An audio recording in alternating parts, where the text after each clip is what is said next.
What is that? No, Okay.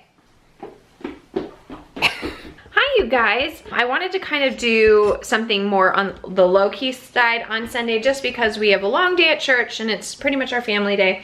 But I wanted to talk to you guys about those fears that I talked about yesterday about adoption. Before we started the adoption process, I had so many fears, like hardcore fears. Like you would not believe that when you see our story and how open we are and how outspoken we are, you would never guess that we were the couple that had the fears. Well, not as much my husband, mostly me.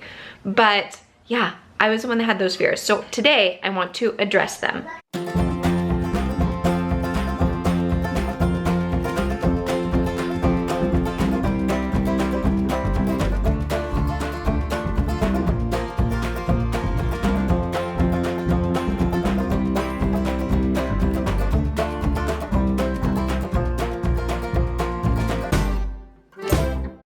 Okay, while I'm addressing them, I'm going to hang out in my kitchen because I need to get dinner ready. But I figured I could talk to you guys. Maybe I could multitask. I don't know. I have two kids out here in the living room playing, and Philip just woke up from his afternoon nap. So we'll see if I can cook and talk to you at the same time. I'm going to thaw my chicken. I started this last night. This is bone broth. So I pretty much take a whole chicken and I roast it. And then once I'm done with it, you have all the bones. So a lot of people will make like chicken broth, which you just put it in some water and you boil it for, you know, a few hours. Well, we make bone broth. So we put it in for 24 to like 72 hours. And pretty much you're pulling out all the nutrition from the bones. And we put some chicken bones in there, carrots and celery and onions. We're gonna have soup. Soup. Soup. No soup for you. No soup for you. Emily.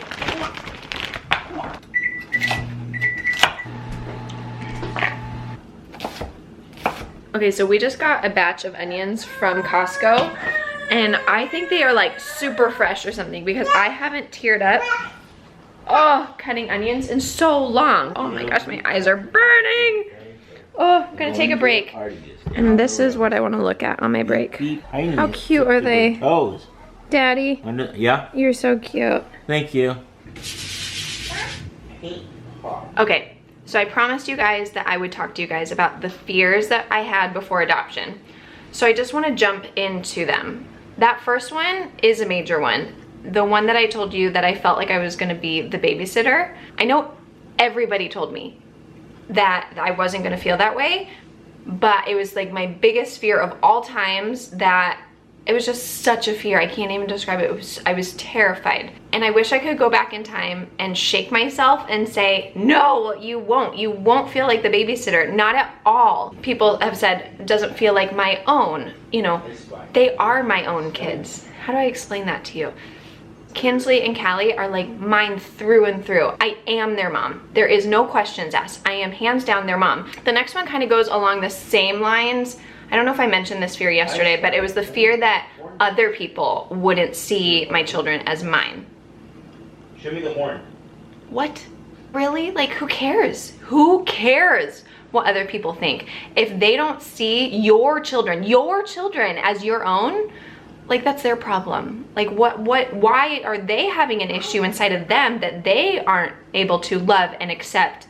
You know, I even was fearful of my family. Like, was my family gonna love my kids? Were they gonna feel the same way as their biological grandkids or cousins or nieces or nephews? Again, that's their issue if they have a hard time. But what was amazing was when my daughters came home, they were my kids. Like, I think especially because we waited so long to have a family, they knew how bad we wanted kids. When Kinsley came home, especially because we went from 0 to, oh my gosh, we are finally parents, they were ecstatic for us. We literally had a new visitor at our house every single day, bringing us dinner every single day for 6 weeks straight, literally straight. It was amazing.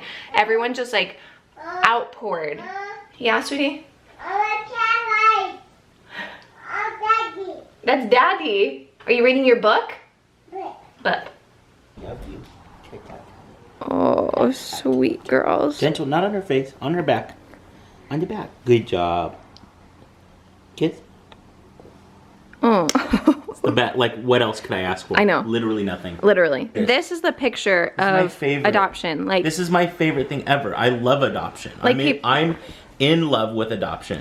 like people are so scared of adoption that they're afraid that they're not going to Yeah. love their kid. I mean, look at this. You guys, hello, look at this. Okay, I'm gonna be really honest with you guys. A lot of our fears were very selfish, and maybe yours might be too. These kids, they don't care if they're adopted.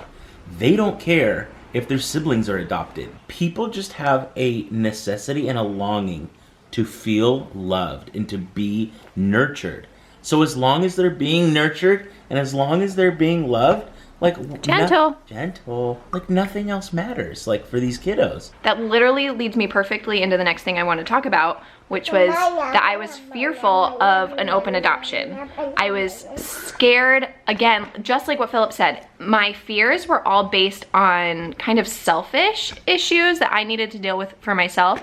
I was fearful that maybe my children were gonna wanna leave me and go find their birth mom and love her more than me. If you guys haven't already, go follow This Gathered Nest. And I told her I was gonna steal her quote. You can love more than one kid, right? So why can't you love more than one mom?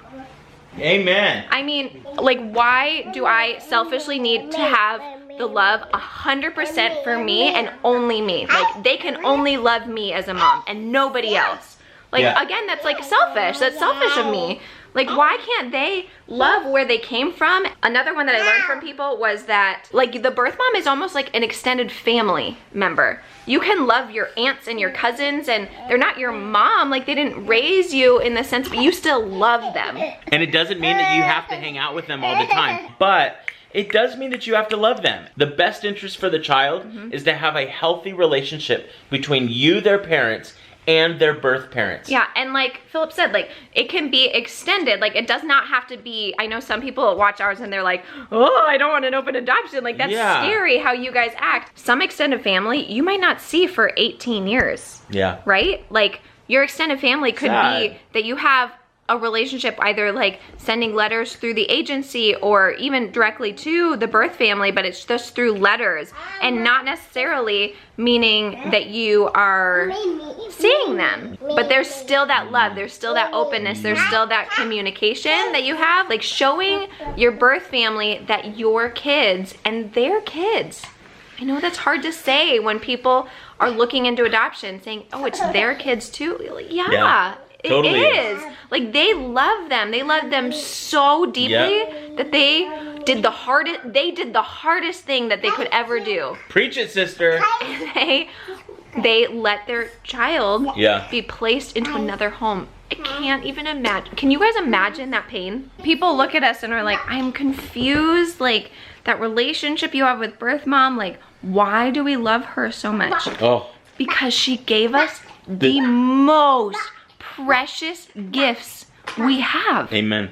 Sidestep of my faith number 1, my husband number 2, come on, my kids above everything else, and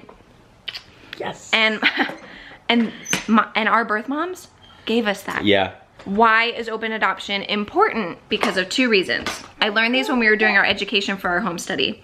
Number 1, they don't feel abandoned. I know I'm gonna get a couple comments from this because I've gotten comments from this before, because there are all different kinds of adoptions. There are some cases with foster care or international adoption where, you know, the birth mom did maybe leave the child at the hospital or different things like that. Okay, I'm talking other majority. Your children were not abandoned, they were placed.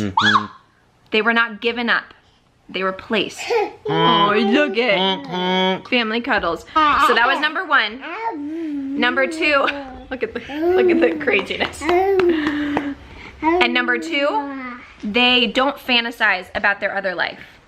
So what does that mean? Like, they know their story, so they don't daydream what could have their other life been with their birth family. They know their birth family, even if it's through letters or indirectly, like they know their story. She will always know from day one that she was adopted and it was beautiful, and her birth mom loves her with her whole heart, and we love her as well. My next fear was our relationship with birth mom, what that was gonna be like. And I know, again, this is not the case for everybody. And for some people, you know, you don't want to have as close of a relationship with birth mom for different reasons. But for us, it's been beautiful. And I have nothing else to say other than that's all it's been. Like, we love both of our birth moms. If you are looking into adoption right now, I dare you to open your heart for that birth mom in this process. Guarantee you can change lives. Oh gosh, why have we not said this before? You're not just changing the lives of your children.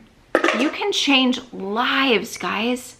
With Kinsley's birth mom and her family, we have seen lives change through this process. Dramatic life change. When you bring a child into the world, you're like, oh, I hope they grow up to be a great person, that they can change the world.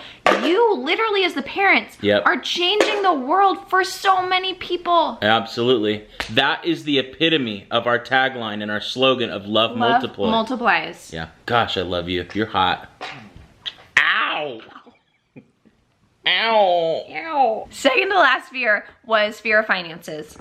We are gonna do a whole video designated to cost of adoption and a whole nother video of fundraising. So we're just gonna save those for another video. But yes, those are legitimate fears. But I have a friend, I'm gonna ask her, maybe she'll come and be on the vlog. I don't know. Who? Emmy. Oh my gosh, I would love that. It is her passion for people not to avoid adoption because of fear of cost. Last but not least, I did not mention this as a fear yesterday, but many of you have brought it up on my Instagram post that I posted today, which was for you guys yesterday. The fear that birth mom will change her mind. It does happen, you guys. We don't even know what to say with that because it has not happened to us yet. Kinsley's birth mom was not able to sign papers until 10 days after she was born because it had to be 10 days after she had met with the social worker, which happened to be like the day before she was born. So during those 10 days, a lot of family members and friends were asking, are you fearful she's going to change her mind? We felt two different things. One, God did not divinely place her into our arms, dropped her into our laps for things to go south. Second thought was, if she changed her mind and decided she wanted to parent, we were in her lives for a reason, and we were there to change her lives for the moments that we were there. What are you telling me? It doesn't make it easier, but we were there to help her in that season, and that was good enough for us. And we knew that our adoption story was not going to end there, and it was just going to be our first chapter. It feels like it's like 10 o'clock at night, but because it feels like the first time. It's 5:30, but because of daylight savings time, I am totally like wackadoodle. So I'm going to go get dinner on and say goodbye to you guys. Bye, guys. Thanks for joining us today. Hopefully we answered some of your questions on your fears that you might have had. I would love for you to keep commenting and posting and things that we can answer. Hopefully you guys had a wonderful day. And remember, go let your love multiply. Bye. Bye. Okay, I'm going to literally pour boiling hot water for soup. Oh my gosh, I almost did the dumbest thing I've ever done. That was so almost like the worst. You almost lost all the broth in there. You know why? Because the bowl has to go under this strainer. Is that boiling on your face? It's definitely a facial. Did you just get a facial? It's very hot. I love you. Oh yeah!